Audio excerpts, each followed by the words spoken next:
होता है, इसके बारे में समझेंगे।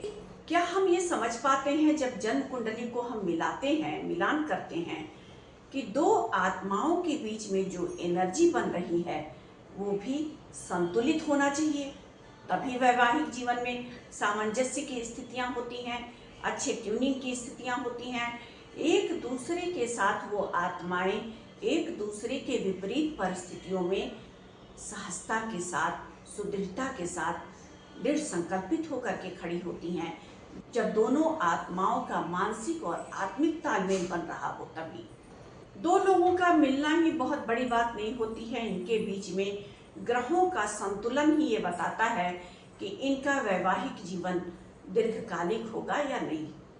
उसी संतुलन का एक कड़ी होता है अष्टकूट मिलान में, जो बहुत प्रमुख होता है, भकूट मिलान। तो इस वीडियो के माध्यम से हम भकूट मिलान का गूढ़ रहस्य समझते हैं। क्या होता है ये, क्यों कोई लोग इसे अवॉइड कर देते हैं और अपने वैवाहिक जीवन में तमाम तरह की समस्याओं से घिरे होते हैं। उन्हें अनुमान भी नहीं होता है कि उनके किस कमी की वजह से इस तरह की विकट समस्याएं उनके जीवन में आ रही हैं। भकूट मिलान दो आत्माओं के बीच में जो सात्विक ऊर्जा होती है उसके जुड़ने के रहस्य को बताने वाला होता है। यानी दो लोगों के बीच में जो एक एनर्जी बनती है सात्विक, उसको दर्शाता है भकूट मिलान। भकूट मिलान जो अष्टकूट मिलान होता है जन्म कुंडली में, विवाह से पहले जब हम कुंडली का मिलान करते हैं, 8 पैरामीटर से हम वर और कन्या के बीच के तालमेल को देखते हैं। उसमें अहम भूमिका, अहम कड़ी होता है भकूट मिलान। भकूट मिलान को अष्टकूट मिलान में भावकूट या राशिकूट भी कहते हैं। ये बहुत महत्वपूर्ण होता है, जिसे मिलाना चाहिए हमें। भकूट मिलान वर और कन्या की जन्म कुंडली को लेकर के जब भावों की दूरी तय की जाती है उसको दर्शाने वाला होता है। यानी जातक और जातिका की जन्म कुंडली में चंद्र राशि से एक दूसरे के बीच में कितने भाव की दूरी बन रही है। उदाहरण से हम इस बात को समझते हैं कि वर और कन्या की कुंडली में जो राशि है उस राशि से कितने भाव आगे कन्या की राशि पड़ रही है। तो अगर वर की राशि मेष राशि है और कन्या की राशि कर्क राशि है तो एक दूसरे से 4 भाव की राशि का दूरी पड़ रहा है। ज्योतिष शास्त्र में उसी भाव से गिनती आगे शुरू होती है। यानी मेष राशि का अगर वर है, 1 नंबर लिखा है, वहाँ चंद्रमा बैठा है, और कन्या की कुंडली में 4 नंबर पर चंद्रमा बैठा है, तो 1, 2, 3 और 4 यानी 4 भाव की दूरी हो गई। इस तरह से देखा जाता है कि भकूट शुभ है या अशुभ। अगर दोनों के राशि के बीच में 2 द्वादश का संबंध बन रहा है, यानी अगला राशि कन्या का है, पीछे वाला राशि वर का है, तो ये अशुभ माना जाता है। अगर वर और कन्या की राशि के बीच में 6वें 8वें का संबंध बन रहा है तो ये भी अशुभ माना जाता है। ये मिलान चंद्र राशियों पर होता है। अगर एक दूसरे से 2 और 12 का संबंध बने तो अशुभ होता है। 6-8 का संबंध बने तो षडाष्टक की स्थिति मानी जाती है, अशुभ होता है। 9 और 5 का संबंध बन रहा है तो संतान प्राप्ति में कष्ट की स्थिति को देखा जाता है। अगर 6 और 8 का संबंध बन रहा है तो मानसिक कष्ट, शारीरिक कष्ट, स्वास्थ्य संबंधित समस्याएं आती हैं दोनों के जीवन में।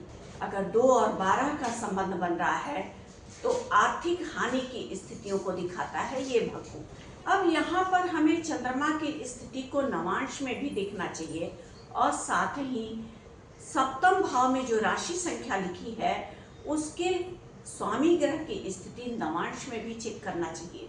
अगर भकूट शुभ बन रहा है एक दूसरे के साथ तो वैवाहिक जीवन दीर्घकालिक होता है।